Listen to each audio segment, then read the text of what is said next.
Of course, you know what it means when the preacher takes off his watch and lays it on the pulpit. It means absolutely nothing.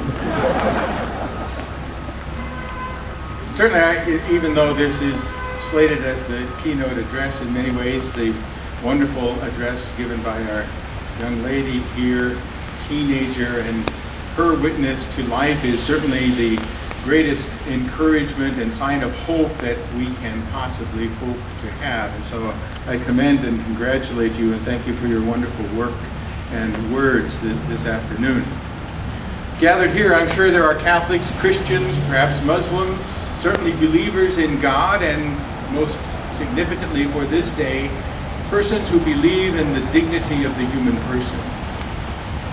I come before you really with a number of brief messages. Lack and lose courage. And I tell you that discouragement is the work of the devil. There is no room for discouragement for any of us in the work of saving innocent human lives. There is no place for discouragement because we do continue to make a difference. We do continue to speak up. We do continue to lift our voices to our society, to our government leaders, and to God to say, remember the preborn. Save them from death. There are successes, even great successes across the country, as have been mentioned. This year we have the possibility of a parental notification initiative. Imagine the industry, and it is an abortion industry worth billions of dollars of income every year to those who are the purveyors of abortion. Imagine an industry so hostile to life that it is not content with killing children, but it really also insists on the right to kill the children of children without their parents' notification, permission, or involvement. This is the level of evil that is prowling about in our society, as St. Peter says, like a roaring lion looking for someone to devour. So I encourage you as an action this year, support and promote that parental notification initiative. It's one way in which we can have a measurable pro-life success in California this year. There are many other signs of hope that we would like to have. We would love to have a law that forbids all abortion at all stages in our country. The fact that we have not arrived at that state yet does not mean that we are not successful. The fact that we have not been able to save all of the innocent human lives that we would like to save does not mean that we are not successful. The fact that we are here proves that we are successful. Anytime we positively impact on the life of a frightened teen mother, in that moment we are successful. Every time we stand up with our signs and militate for life, in doing that, whether it has a measurable effect on the numbers of abortions in our countries or not, the reality is in that moment we are successful. It is only if we succumb to frustration or discouragement that we move in the direction of failure. And so I tell you, do not be discouraged. Do not lose heart. Do not leave the field of battle. Because it is only when we quit and leave that the enemy will have won. In terms of a number of points, and some of these I wrote in the North Coast Catholic, and you may have the letter, and it may be in a news story in the paper this morning, things to keep in mind. As your signs say, a preborn baby, however small, is a being of human origin and therefore a human being. All human beings are deserving of protection and respect. Second, Father Robert Spitzer, Jesuit priest, writes, when in doubt, err on the side of assuming and according personhood to every being of human origin, whether or not the activities of that being manifest obvious and clear qualities of personhood. We know this. Science knows this. The physicians know this. There used to be a time, out of deception, that the pro-abortionists would say, no, it's not a human being, it's not a human life. But science knows better. Science knows through particularly the ultrasound and the high resolution and three-dimensional ultrasounds that that which is growing in the womb of its mother is nothing other than a human being. And very early on, as they know, there is a beating heart. The heart of that preborn child beating beneath the heart of its own mother. We know this. And so what the abortionists must now say is that, well, yeah, we know that that is a living human being, but that living human being is of less value than the other living human beings who are already born. What kind of nonsense is that? Who believes that one human being ought to be destroyed in order to protect another human being? No one believes that. No one holds that. And as I told the reporter, I said, now tell me, under what circumstances should I be permitted to kill you? And he couldn't give me a reason. And yet we have many reasons given why one person should be permitted to kill the preborn child growing in her womb. We know there are no justifications for killing that child. Third point, the state has a duty to defend and protect life. That's the state's duty. That's the oath that they take. And when the state fails to do this, it causes immeasurable harm not only to the child who is not protected and to the mother who, as we know, is so seriously harmed by the abortion. When they fail to protect life, they fail the entire society. They fail in their duty to promote the common good. And that is the purpose of law, to promote and foster the common good. And there is no way that a law that kills its citizens can be slated as somehow promoting the common good, because it certainly does not promote the good of those children. And as long as a law fails to promote the good of those children, it is an illicit and an invalid law. It fails its definition because it does not protect. And at the same time, a pro-choice position is absolutely indefensible. Because imagine what a pro-choice stand really means. At least a person who admits that they are pro-abortion says, I don't acknowledge the life, or I don't think the life has value, therefore I am not responsible for sustaining or maintaining it. And so their desire or willingness to kill those children is at least consistent with their contempt for humanity in general. But when a person says they are pro-choice, they admit, no, this is a living human being worthy of reverence and respect. I believe it is a human person. However, I have no responsibility to protect or defend that innocent human life. Well, there are crimes and then there are crimes, and certainly it is a crime to kill someone in passion, but it is, in my mind, a greater crime against humanity to know that evil is being done in your midst and to say, I have no responsibility to stop it. I have no responsibility to vote for a law which restricts the killing of that child. I have no responsibility to safeguard that life which I attest to. Such a person is certainly guilty, as guilty of abortion as those who choose it themselves. A pro-choice stand in our country is indefensible.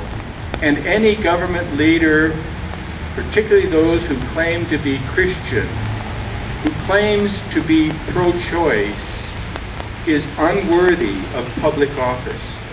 Absolutely unworthy and unfit public office. We are the most powerful nation on earth. And yet somehow we are incapable of providing for and attending to our preborn children. Tell me, how does a nation as great as ours arrive at such an adverse conclusion? We're saying we can't do this? Nonsense. Nonsense.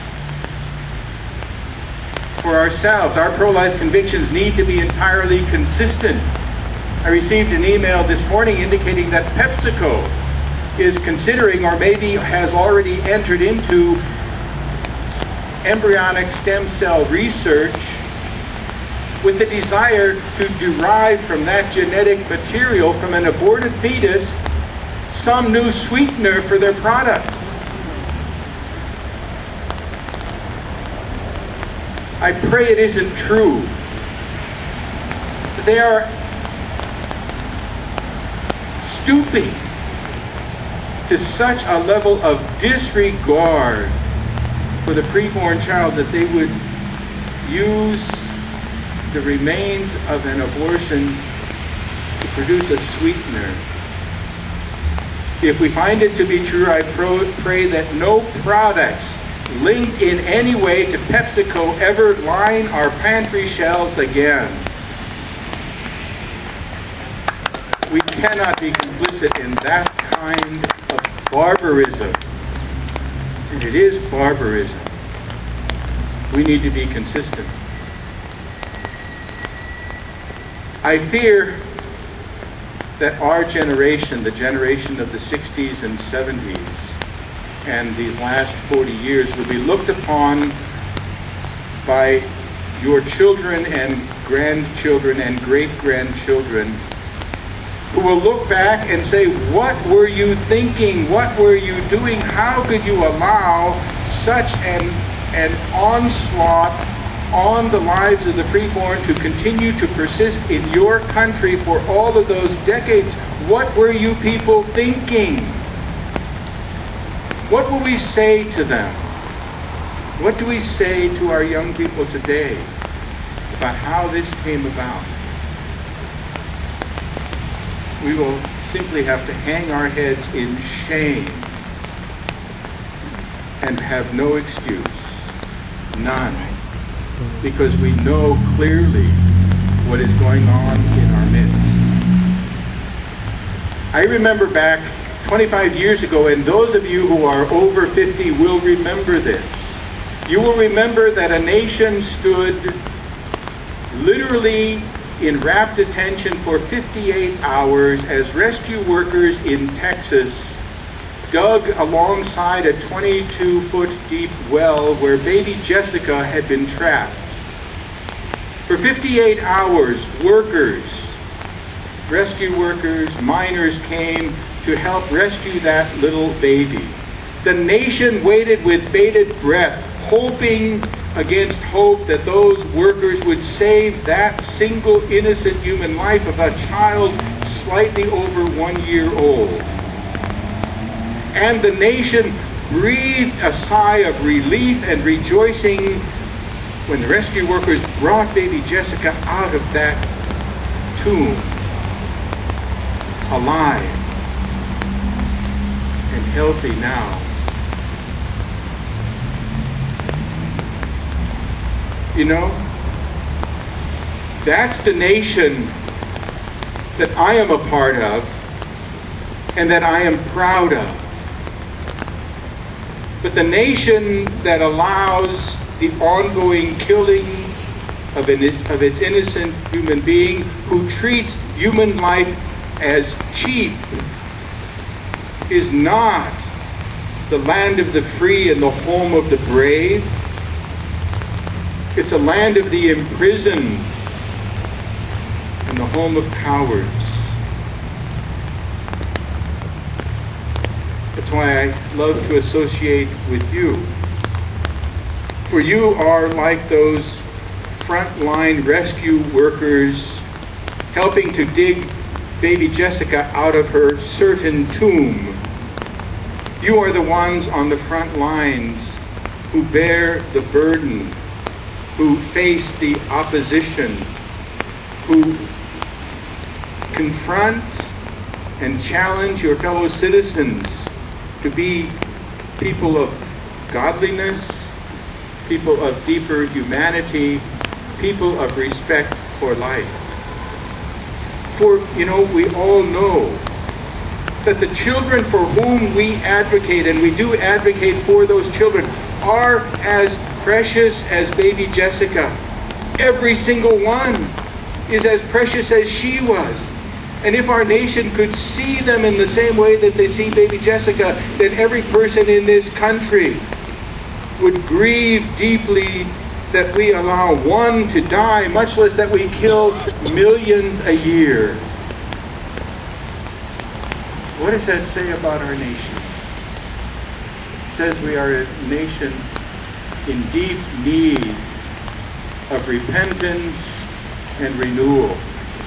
We are a nation in need of a revival, in need of God, in need of genuine and authentic law. And you, my dear people, are the ones who are going to bring about and restore that nation under God with liberty and justice for all, the born and the preborn. Not only those who have already been given, seemingly by the government, the privilege of living, but rather to defend and protect the lives of all. For God gives life. God alone. God alone. One final moment, 2 minutes. I'm going to ask the Zeminski Choir. They may not know this song. They're younger than I am.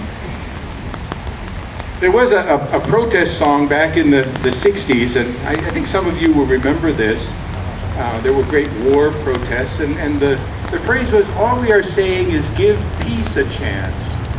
And I've often thought it would be great to have a rally of folks just gather together and start singing, all we are saying is give life a chance. If you don't remember it, it goes something like this. All we are saying is give life a chance. Isn't that all we're saying? All we are saying is give life a chance. All we are saying is give life a chance. And I've got a series of verses, and these are the verses that you will hear. And I'd ask you to sing, all we are saying is give life a chance after each one. And we'll try to rapidly go through these. I'm too young to have this child. All we are saying is give life a chance. I did not choose to become pregnant. All we are saying is give life a chance. I have my education to consider. All we are saying is give life a chance. I have my career to consider. All we are saying is give life a chance. I am embarrassed for my family. All we are saying is give life a chance. But it's legal. All we are saying is give life a chance. My boyfriend has threatened to break up with me. All we are saying is give life a chance. But my baby may have a handicap. All we are saying is give life a chance. The doctor recommends it. All we are saying is give life a chance. All we are saying is give life a chance. All we are saying is give life a chance. Thank you all very much. That's all we're saying. Give life a chance.